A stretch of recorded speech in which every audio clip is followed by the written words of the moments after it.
allo salaamaaleykum El Hadj maa ngi lay dégg. waaw ñu ngi lay dégg ma bàyyi la nga nuyoo rek après ñu ñëwaat ak yow incha allah. waaw salaamaaleykum mbokk auditeurs yi sunu Afrique El Hadj merci ci invitation bi. ñu ngi leen di nuyu yéen ñëpp seen tur si seen sant di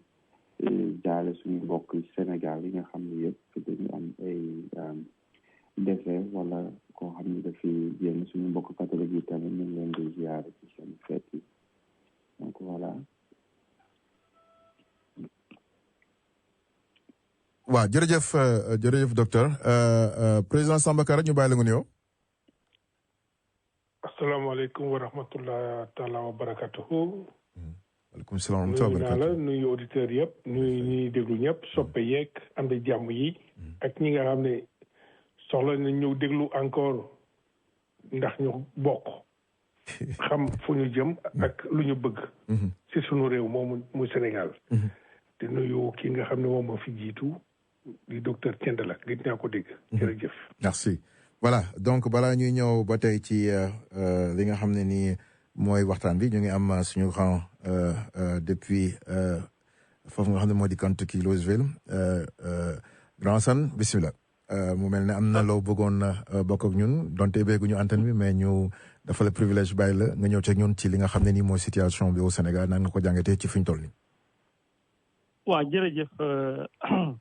El Hadj maa ngi nuyu docteur Samba président Samba Kara Ndiaye di nuyu docteur Thiendella di nuyu auditeurs yëpp man li ma bëggoon intervenir rapidement rek mooy rétablir un peu situation bi ak par rapport ñi doon wax sànq sur Sénégal fi mu toll ils font rêver tout ça nga mel ma tuuti mi rek ma xaw a kii parce que du lu sore sax mais damay génne rek parce que soo gisee bi ñuy wax génnewuñ benn chiffre quoi réellement génnewuñ ko gis nga plan Sénégal émergent boobu tax mu naa mu ngi dox ak mu ngi nii kooku bañ ko defee ñoom 2014 d'abord li ñu njëkk wax mooy ñoom dañoo ñëw fekk ci table bi li ñuy wooye étude prospective Sénégal 2035 bu Ablaye Wade defaroon ba mu pare war ko appliqué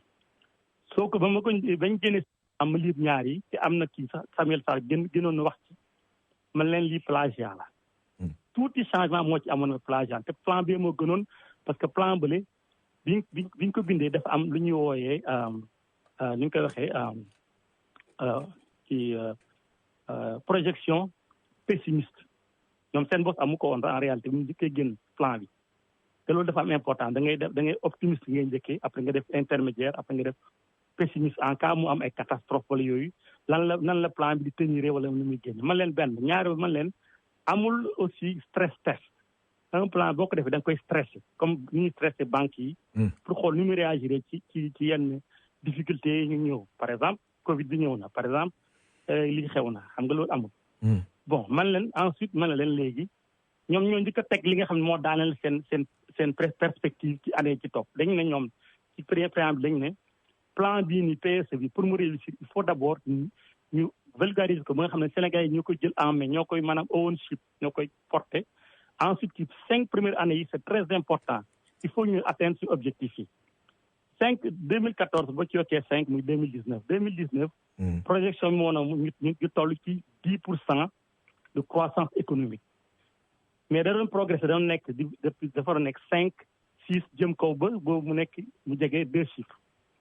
mais plan boobu mosul egg 2 chiffres ba ni ñuy waxee ni tey d'accord ak leb biñ ci leb ak et tout ça nga bëgg a taxaw léegi ne di révéler Sénégal loolu moo tax ne ni on a senti plus de pauvreté que ci chaque Sénégalais que ñu yokk parce que xam nga kii ni ñu koy waxee croissance c'est kii la logarithme inverse la de indice de développement humain donc boo amee croissance par exemple 0 5 day nekk 0,5 ci ni mu koy sentir Sénégalais bu nekk donc il fallait ñu dem ba 2 pour que nit ñi mën a sentir dara 2 chiffres quoi pour que nit ñi ko ma sentir dara lu amul mais bor bi ñu nekk Sénégal xam nga et cetera bon léegi beneen bi ma ci wax mooy soo jëlee infrastructure yi. loolu xam naa nga conclure foofu rek parce que ibee gu ñu woon antenne bi dama ñu la jox chance rek. pour nga kii voilà. soo jëlee infrastructure yi loolu dafa fekk déjà que le président Ablaye Wade moom moo njëkk a ñëw devant les tubaab yi mu défendre affaire ne loolu dañ ko soxla ñoom nangu ñu finance sax école bu njëkk mais il a fallu que moom mu ñëw comme économiste la économétriste la mu woon leen ne leen kaa leen léegi ñu discuter parce que boo amee xam-xam taxaw ak comme tubaab da ngeen nangoo déglu bi mu ñëwee mu teg ay calcul yëpp gars yi teg seen calcul mu woon leen ne li ngeen seen calcul par rapport sama calcul yi ñoo gën a efficace ci lañ soogee d'accord commencé financer li ci teg topp ci loolu ñu nangoo aussi que pays africain commencé dem xool ñu defal leen crédit rating loolu moo tax ñu am signature et cetera am na yeneen yoo xam mun naa ko citer yoo xam ne ñoom dañoo ñëw ñu fekk ñu tegal leen lu bëri loo xam ne déjà dañu doon jóg rek démarrer mais après ils ont tout forcé parce que kii même inondation yooyu waxoon naa ci article ma bindoon à l'époque dama ko yónnee woon sax journaux yi ba nangu ko publier ci xibaaru moo ko nangoo publier après ma def aussi ay live ak yooyu loolu laa bëggoon wax rek merci beaucoup quoi. jërëjëf maa ngi jégalu nag. amul benn problème grand son merci beaucoup voilà c'est bien. ñu ngi am Cherif Baba Aïdara ma bàyyi ko mu nuyoo rapidement après ñu ñëw ak docteur parce que docteur dafa demoon Sénégal bëgg nañ xam lan moo ko yóbbu woon ak situation bi nga xam ne nii ñu ngi koy dund ci wàllu santé am nañ ministre bu bees yëpp bëgg nañ ko ci laaj xalaatam Cherif ñu bàyyi la nga nuyoo entre temps. Alaaji ça va na nga def maa ngi lay nuyu di nuyu auditeurs yi di nuyu mbokk New York yeeg waa Sénégal ñëpp ñi nga xam ne ñu ngi. voilà am na solo ñu ngi am tamit grand Lamine Sall yegg si na léegi grand Lamine j'espère que ne reer nga ba pare et puis aussi sa waa ji moom dam ba fële sa doom baay dam ba amul dara lu muy xalaat lu di laaj ay farine mais loolu dina ci ñëwaat quoi. dama xam ne loolu mooy seen yitte rek yan ndaw loolu. ñun ndokku ndaay Badou. kon ñun lay jàppale anyway ba baal ko nuyoo. waaw merci beaucoup maa ngi lay nuyu di nuyu auditeurs yëpp di nuyu président Samba Kara di nuyu docteur Thiendella di amaat mbégte di ñëw ci panel bi waxtaane mbiru suñu Sénégal suñu réew. C'est ça merci beaucoup voilà donc docteur xam naa yow dañuy ñëw bàyyi la nga tënk ñu après xam naa ñu bàyyi la beneen yoon dem nga Sénégal semaine passée lañ la waroon jël mais boobu yaa ngi woon ci yoon bi donc mënuñu woon am chance mais gis nañ ne daal seen voyage bi am na njeexital ndax ci diggante bi donte am na ay jafe-jafe mais ci conseil des ministres bi ñu génn dégg naa ne am na yu bëri yoo xam ne ni daal def nañ ko pour ñi nga xam ne ñoo yëngu ci wàllu santé mu am nag ci jamono joo xam ne nii en tout cas ku mel ne yow nga xam ne da nga bokk si ñun damoon nga ñu bàyyi la rek nga résumé ñu lan moo waraloon ngeen dem ak ba li nga xam ne jot nañ ko fi wax ci diggante bi 3 semaines avant ngay dem invité nañ la fi à 2 reprises ci jafe-jafe yi nga xam ne ñu ngi ko doon wax ba nga demee lan nga fa gis lan moo leen yóbbu woon ak fi ñu ci toll tey. Voilà donc merci encore pour invitation bi. Donc voyage bi sama voyage c'était voyage privé la woon pour visiter sama famille mais on en profite toujours pour faire des connexions avec nos collègues professionnels donc xam nga bi ñu fi waxoon nañ fii que bi mu amee incident bi amoon daam bi nekkoon fële Louga ba mu perte ci vie am te amuloon césarienne bi bindoon nañ bataaxal président de la République interpellé ko si donc après loolu bon ñun dañu am benn task force bu tudd task force medical diaspora boo xam ne spécialiste sénégalais yi nekk ci àdduna bi yëpp dañuy concerté wu donc léegi dans ce contexte là nous avons 30 spécialistes yoo xam ni dañu réunir pour redéfinir système sanitaire sénégalais parce que nous avons en face multiples tragédies yi nga xam ne bi ci mujj mooy bu Tiwaawoon bi ñu naan hiver 11 wala 19 donc démarche bi apolitique la ñi nga xam ne ñu bokk parti yu bëri la ñu daal seen xam-xam la ñu andi ay kàngam donc groupe bi soo ne médecine xam nga médecine dafa complexe léegi daaj na construction hôpitaux donc am na ay ingénieur civil am na ay sociologue am na ay médecin am na ay épidémiologiste am na tamit ay professeur yoo xam ne yeneen spécialité yi def comme ay anthropologie wala yooyu comme ça ñu mun ñu xelal ci ni sénégalais yi xalaatee ak sénégalais nan lañ ko mun a servir bu gën a baax donc loolu multiple tragédie yi dafa laaj remise en question ba pare andi urgence ci système sanitaire sénégalais donc groupe bi comme ni ma ko waxee acteurs locaux la ay acteurs diaspora li ñuy bañ mooy perte d'opportunité yi nga xam ne citoyen sénégalais ñu ngi koy am ñii di perte seen vie ñii duñu am qualité de soins bu baax ñii duñu am accès de soins bu baax donc ci loolu la ñu jóg ñu ci jógee léegi tamit observé nañu mécontentement personnel de santé bi ñi nga xam ni ñuy liggéey bu ëpp duñ leen fay seen excédent de salaire ak difficulté d'accès aux soins yi nga xam ni population yi am nañ ko donc loolu ñun bi ñu ñëwee ñu ne léegi dañu war am réformation système santé bi ak particulièrement hôpital public parce que clinique privée yi ak yooyu am na ñi nga xam ne am nañ doole mun nañ dem ñi nga xam ne mun nañ dem bitim réew tamit ñu ngi dem bitim réew ndaxte léegi Covid wàññeeku na mais hôpital public ñun moo ñu jógloo daal donc ci démarche citoyenne la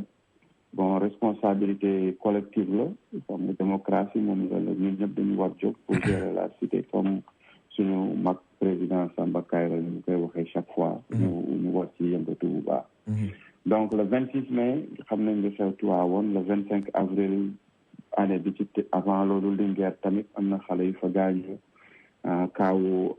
la dame AS femme enceinte de Louga bi wax naan nañ ci lu bëri fii ba invité fi jëkkëram donc récurrence ak fréquence situation yi dafa bëri léegi insécurité bi persistante dafay jox nit ñi sax psychose sooy dem hôpital xam nga sa xel dootul dal ñun ñëpp xam nañu que système bi c'est imparfait mais mënuñu ko bañ a bàyyi noonu faut que ñu xool beneen yoon bu ñu mën a defee affaire bi donc ñu am démarche scientifique rigoureuse saine et constructive boo xam ne dañ ko jël pour taxaw réorienter système sanitaire sénégalais ci côté qualité ak gestion boo xam ne stabiliser des risques li ñuy wax risque management parce que Sénégal amul benn risque management amul accountability donc accountability boobu la ñu bëgg mu jóg donc ñu formuler benn document pour bañ a jël temps bi yëpp document bi mën nañ ko consulter c'est en PDF ça a été publié dans beaucoup d'organisations et journal national bi sax publié na ko muy Le Soleil édition mercredi bi passé en front page lañ ko publié donc léegi décision yooyu tamit soo xoolee bi ñu ko publié ñun documents yi lundi lañ dugal documents yi mercredi conseil des ministres gis nañ presque yi ci génn yëpp presque ci document bi ñu submettre la jógee donc am nañ ci yaakaar te comme niñ koy ni ma ko sama benn xarit waxee dafa ni ma yéen da ngeen waroon xaar ba 2024 comme ça affaire yëpp changé mais bon non loolu wóorul voilà pas loolu c'est même pas Sénégal mënu xaar 2024 doomu Sénégal mënu xaar 2024 donc léegi lay liggéey bi di commencé te président bi defe naa dégg na wax ji jël na décision yi nga xam ne ñoo approprié génne partisan politique bi ci ministère de la santé dugal technicienne c'est important espérons que la technicienne tamit moom suñu ñëwee dossier yi dugal rapport yi ñëw li ñu jël rek di classifier di teg loolu li ñu identifier la déjà ci suñuy point la bëgguñu am nañu bañ aucune tolérance pour mu am ay manquement ci provision de soins Sénégal c'est ça service de santé yi dañ leen war audit donc suñu leen audité def système de contrôle boo xam ne comme fii États-Unis day am joint commission da ngeen di ñëw randomly doo leen prévenir di ay jour bi nga leen di prévenir suba teel sooy ñëw 8 heures suba teel nga di taxaj ak sa équipe bi dafay nekk équipe boo xam ne diverse lay nekk ay ingénieur da ciy nekk kii incendie spécialiste bâtiment génie civil docteur chirurgien même instrumentiste ki nga xam ne mooy defar instruments yi mooy raxas instruments yi da ciy bokk ci comité yi nga xam ne soo leen ñëw ci hôpital fépp ngeen di dugg soo leen duggee ngeen xool affaire yi donc su amee ay manquement grave bon am ay manquement yu ndaw yoo xam ne mun nga may gaay 1 semaine 2 semaines ñu defar ko mais su dee y a des manquements graves donc loolu dafay def insécurité pour soins yi ngay jox nit ñi dafa fait instant boobu hôpital bi dañ koy tëj wala ñu arrêté soins yi ba nga xam ne li ñuy lijjanti defar nañ ko donc kooku tamit décision boobu gis nañ ko wax nañ ko ci conseil des ministres beneen bi gën a mag nag ñun li ñu gën a bëgg mooy mu am assise de la santé très important Sénégal boo xam ne day boole doomu diaspora yi nga xam ne nekk fii Australie parce que ci nekk ci comité bi ñu ci bëri ñu ngi fépp ci àdduna bi France Océanie Australie ak ay Sénégalais yu bëri yu xarañ ñu toog ak suñu mbokku comité sénégalais ak ay étrangers yoo xam ne experts lañ invité ay joint commission sax fii États-Unis ñu envoyé seen expert ñoom tamit ñu ñëw ñu xelal ñu comme ça ñu gis ñi nga xam ne yeneen système yeneen adduna bi ni ñuy defay seen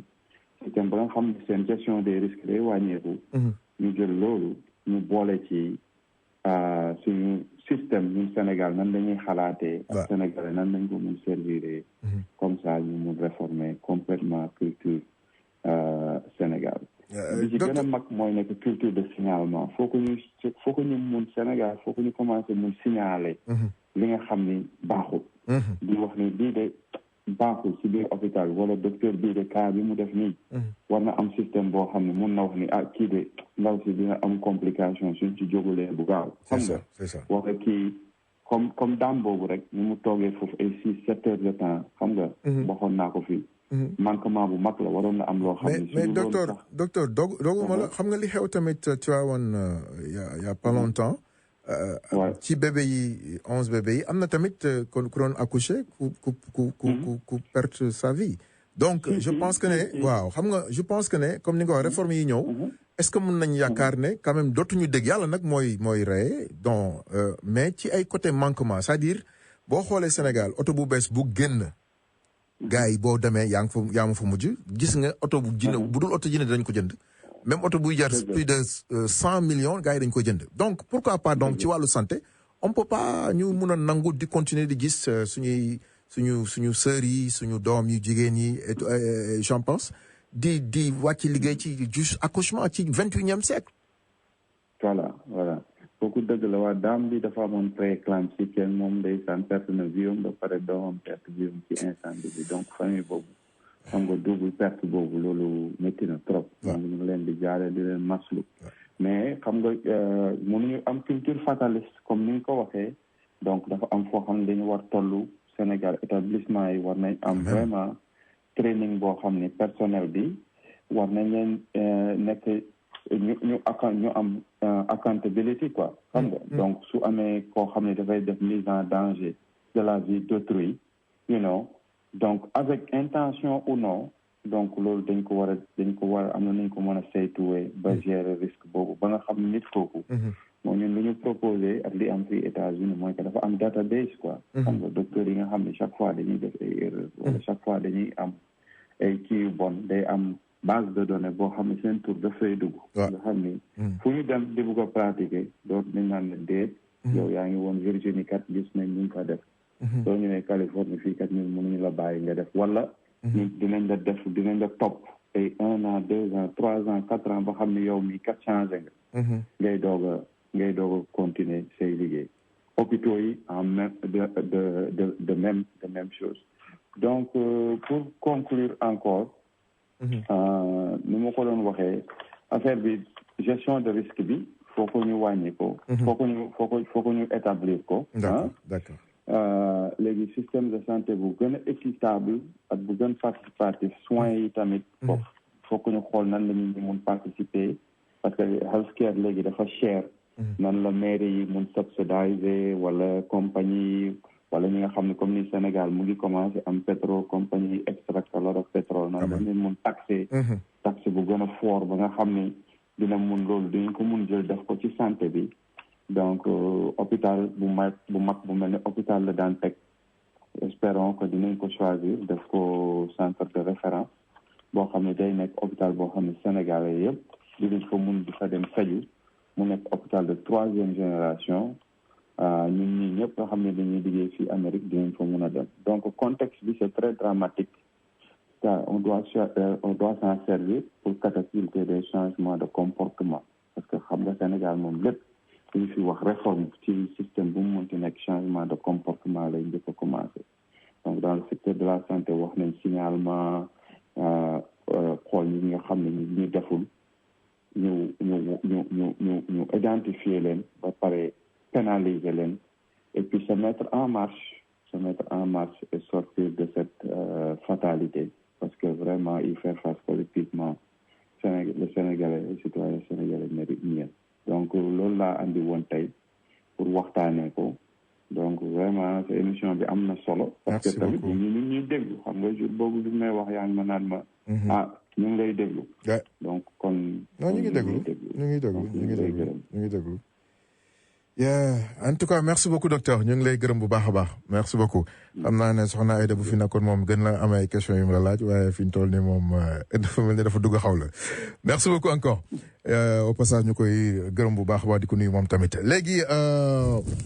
ni ñuy def rapidement rek mooy dañuy xam nañ ne li ñu gën a waxtaanee tey ci Sénégal mooy situation bi nga xam ne nii ñu ngi ci jëm. yàgg nañ ko fi wax depuis plus de 2 semaines président Samba Kara wax na ci Baba Aïdara yey na ci yàbbi donc Grand Lamine pareillement mais tamit voyage bi nga xam ne nii xalif bi nga xam ni mooy Faydu Tijaani bi di Cheikh Mahi Niass def na ko bëgg nañ ci am seen xalaat am na tamit benn élément boo xam ne bëgg naa ko teg après ma laaj leen ci seen xalaat donc damay njëkk a ñëw ak président Samba Kara ci voyage bi nga xam ne nii ndamu islam la ndamu Sénégal la ndamu Afrique la. waaw El Hadj d'abord di ndokkale docteur Thiendella moomu. génn. ak di nuyu sama shérif bi Baba Aïdara xam naa jotul xam ne ñu ngi woon si ligne bi. ak Serigne Lamine boobu ndax man dama bëgg tey ñu waxtaan ak xol yi raxas xol yi xam ne ñu ñëpp sénégalais lañu. kilifa gu mag googu tukki boo xoolee bu ko neexoon toog fa mu toog lu mu soxla mu fekk ko fa. di jaamu yàlla. dox mission bi ko maam Ibrahima Niass dénk. yonent sallallahu alayhi wa sallam dénk ko. ci tarixa Tijaaniya. mais missionnaire. moomatoo sa tànk. moomatoo sa jëmm moomatoo sa santé. donc bu fekkee ne kooku am nañ ko tey Sénégal mu mën a dem régler ji ay situation fu ñu xaw a sori te nekk ci biir Afrique am na ñu yaakaar ni situation lu mënti jaxasoo Sénégal fitna lu mënti am Sénégal bu ñu ko ci boolee rek dina sedd donc dañu mës a wax ni nit ñi fi nekk ñu leen di mbubboo diine weesu nañu nitu diine rek c'est des hommes d'une dimension exceptionnelle d'abord ay intellectuels lañu ci seeni fànn te intellectuels du ñu nax ñun souvent ñu jàng tubaab nasaraan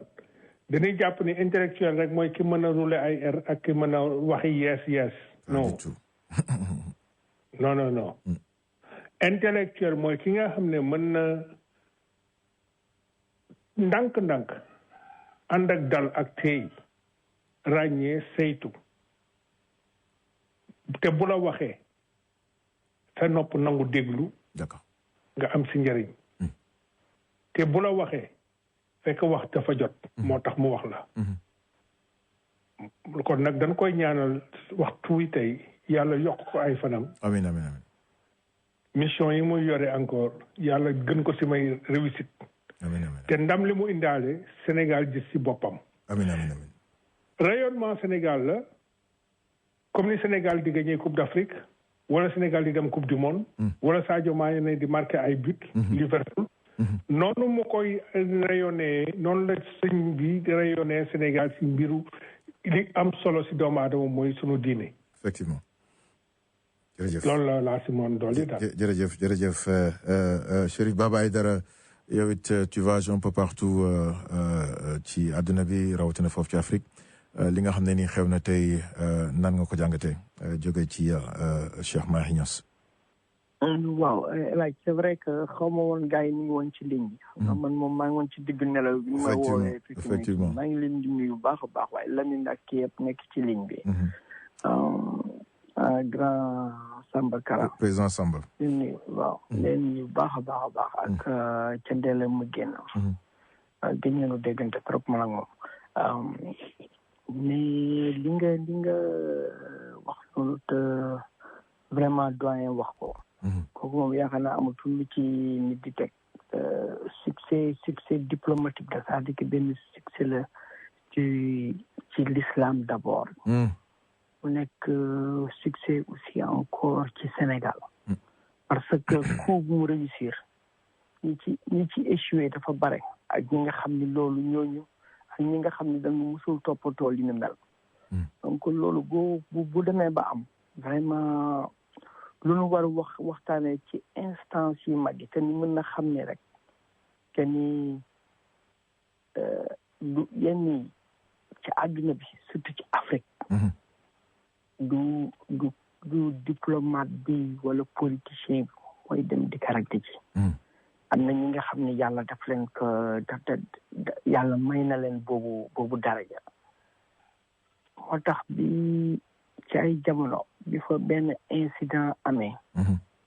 mu am benn jeune américain bu ñu rey ci boor boobu ci ñu doon ñëw di sàcc si foofu mu nekk lu métti parce que dem na ba nga xam ni même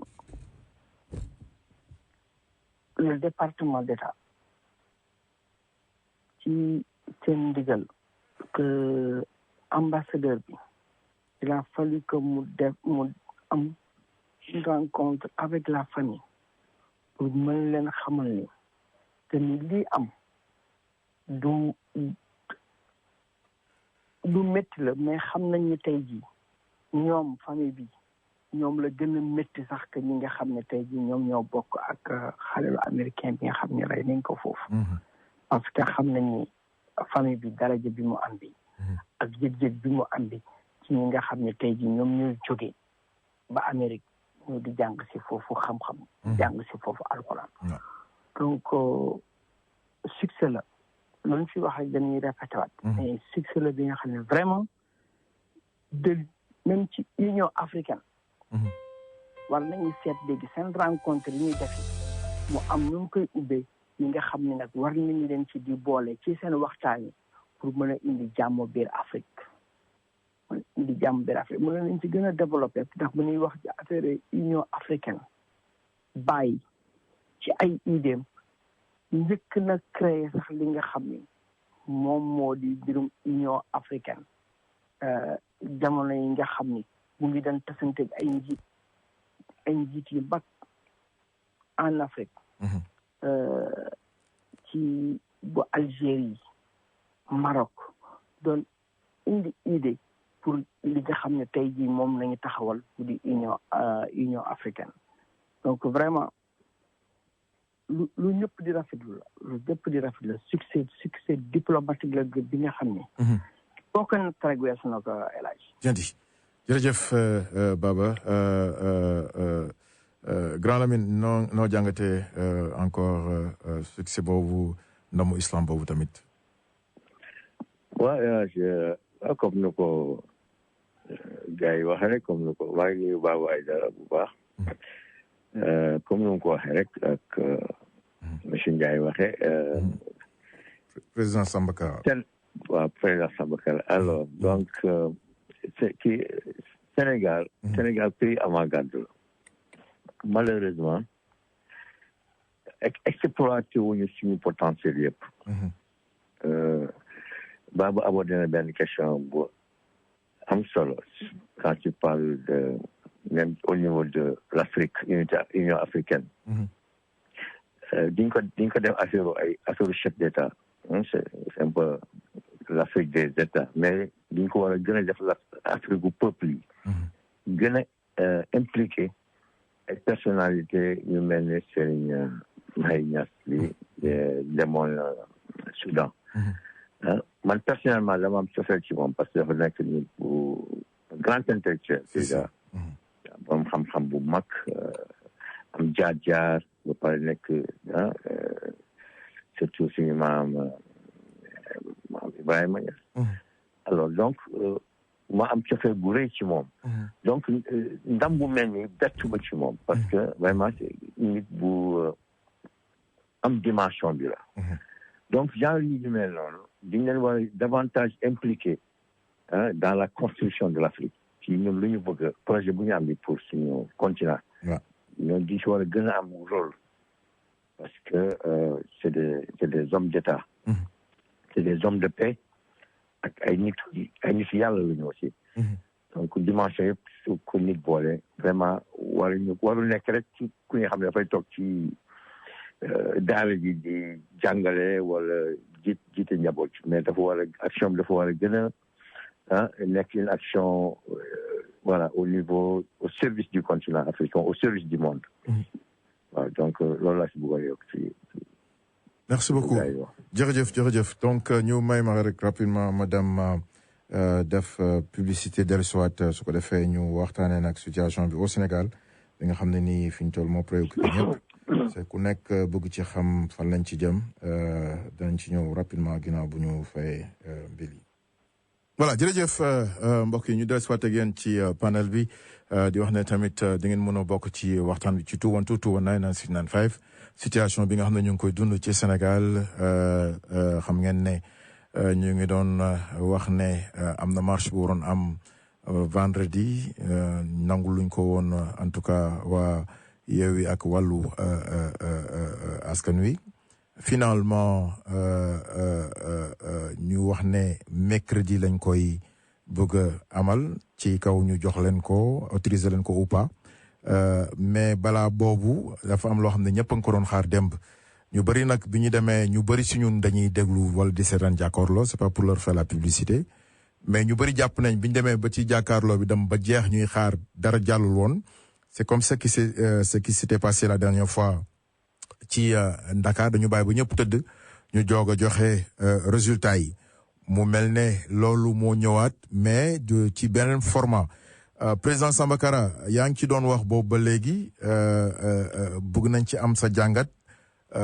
lan nga yaakaar ne fa lañ jëm fi ñu toll nii. tout d'abord damay ndokkale conseil constitutionnel les 7 sages ndax seen liggéey dama ko wóolu woon depuis le départ ndax ils ont été courageux de lire le droit wax droit mooy lan yelleefu doomu aadama yi seen li mën ak fi muy tàmbaleeg fi muy yem munoo nag jël yoon tali ne yaa ngi dem New York ci tali jóge Sénégal mënul nekk soit dañ naan la jëlal avion wala nga jël bateau wala ñu ne la kon nag ñu gasal la tunnel boo xam ne mën na la yóbbu Dakar ba Harlem bu la neexee kooku bu la neexee ngay gént mënuloo jël code électoral depuis ONEL ak révision yi fi am yépp nga ne da ngay di def élection nangu def parrainage loo xam ne CEDEAO nee na Sénégal mënul bokk ci processus électoral parce que c'est antidémocratique nga jëlaat loolu ne da ngay dem jël fichier di jàkkaarloo ki nga xam ne tegal na la ay piège nga dem ba gis ci sa bopp ni kat yëf yi attanoo ko nga ne yaa ngi dem yóbbu conseil constitutionnel code électoral ba nga àndoon foofu la conseil constitutionnel di agir mais lu code électoral waxul conseil constitutionnel mun si wax loolu mooy lan code électoral moo wax ni booy def liste da ngay def parité ki liste parité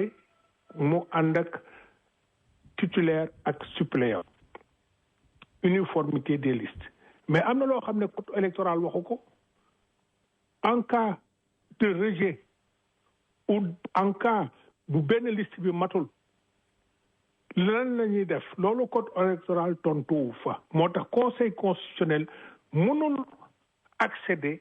requête Yewwi Askan Wi bu Yewwi Askan Wi naan Benno Bokk Yaakaar mënul bokk ci élection yi ndax amul liste suppléant dañ ko rejeté comme aussi Benno Bokk Yaakaar mënuñ ko jox dëgg bu ne Yewwi Askan Wi mënul bokk ci élection yi parce que amul liste titulaire parce que code électoral moo prévoirul situation boobu te conseil constitutionnel dafa wax si njëlbeen ne leen ñun bu ñu leen di àtte dañ leen di àtte li nga xam ne loi électorale bi nga xam ne ministère chargé des élections en l'occurrence le ministère de l'intérieur moo koy définir ñun si loolu lañ leen mën a àtte donc daf nañ seen devoir àtte nañ leen waroon àtte ba ñuy jox dëgg bee passé semaine bee passé Yewwi Askan Wi ñuy jubilé kon tey man li ma doon xaar si ñëpp tey mooy ñuy jubilé si décision conseil constitutionnel bi léegi nag problème bu rëy moo am quelque chose d'inédit mooy pour la première fois au Sénégal da nar a dem si ay élections yoo xam ne di nga gis Benno Bokk Yaakaar am liste boo xam ne titulaire rek la te du am suppléant gis Yewwi Askan Wi am liste suppléant rek te du am titulaire loolu mooy lan bu ñu voté admettons Benno Bokk Yaakaar si liste proportionnelle parce que il faut que ñu expliquer aussi askan wi ak ñi ñuy déglu lan mooy liste proportionnelle mooy dañ naan dañuy définir ne bu ngeen demee si élection yi di voté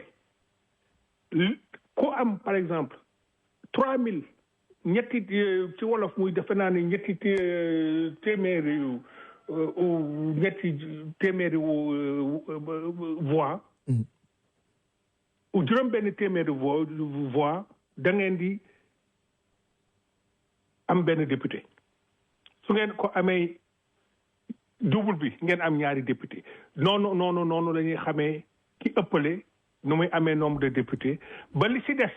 bu fekkee ne mënuñ ko séddale ñëpp ñu wax ko les forts restants mooy ko li daloon Ousmane Sonko ba ñu jox ko poste député si ñoon ñu la bokkoon bon léegi nag bu fekkee ni loi intérieure règlement intérieur assemblée nationale liste boobu dafa dem assemblée nationale ne ñiy gagné waaye yéen ana seen suppléant ñu ne noonu ñun amuñ suppléant ça veut dire que dañuy fexe ba assemblée nationale du am marche normale institution boobu day paralysé pourquoi parce que mu assemblée nationale moo ne député bu ñëw si ñun ñu fal la da nga war a am suppléant mooy lan da ngay am koo xam ne mooy sa taqandeer boo fi nekkatul moom moo lay remplacer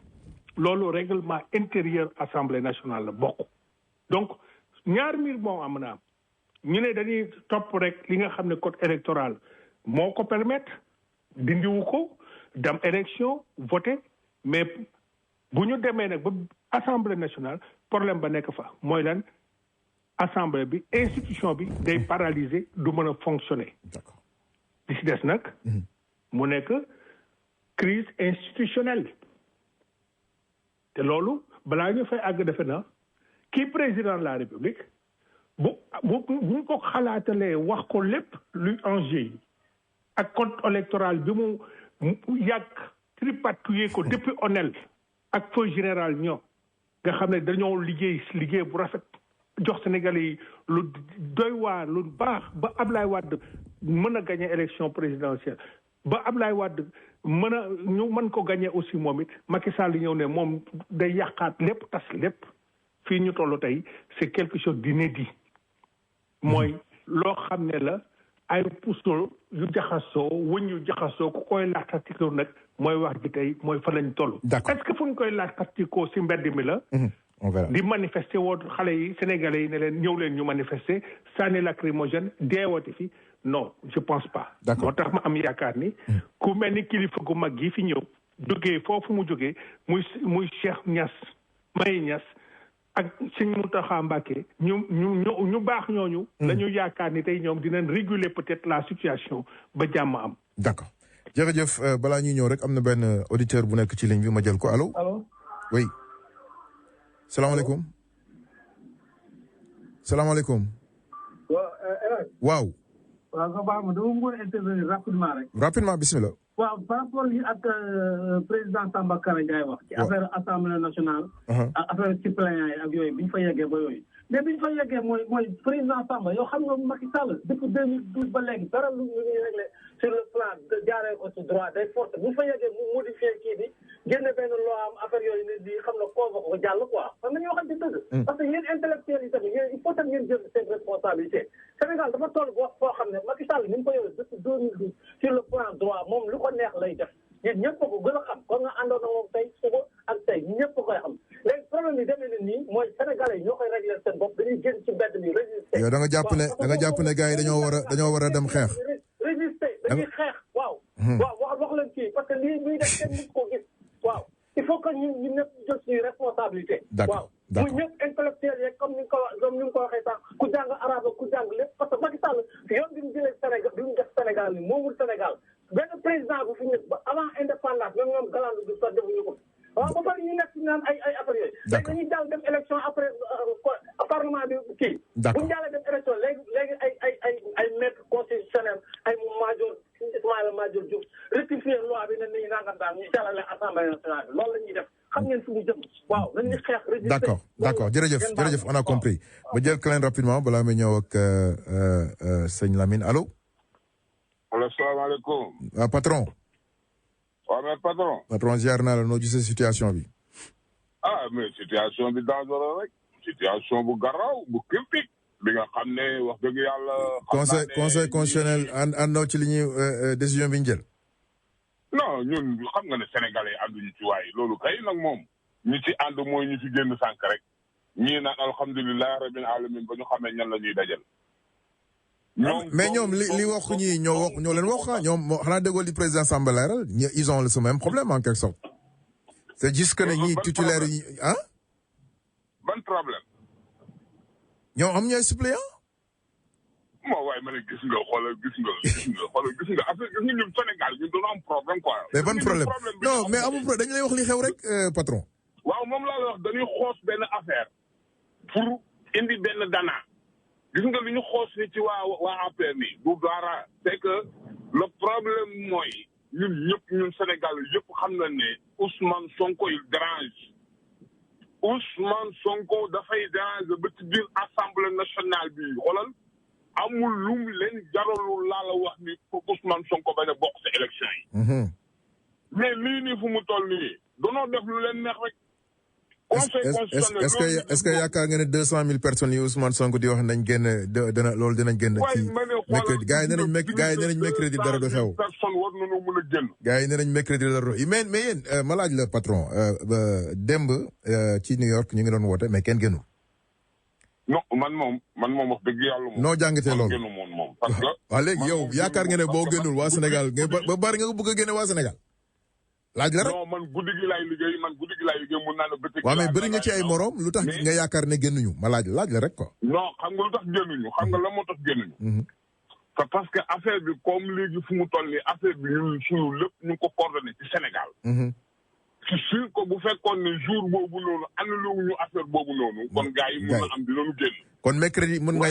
yaakaar nga ne mercredi les gens vont sortir ci diaspora bi un peu partout. mais gars yi dinañu génn pourquoi gars yi duñu génn. d'accord mais nit ñi dañuy génn. d'accord jërëjëf génn bi yëpp nag. Sénégal sax la ëppee sens. d'accord on a compris. parce que mbir mi Sénégal la fare. on a compris jërëjëf patron.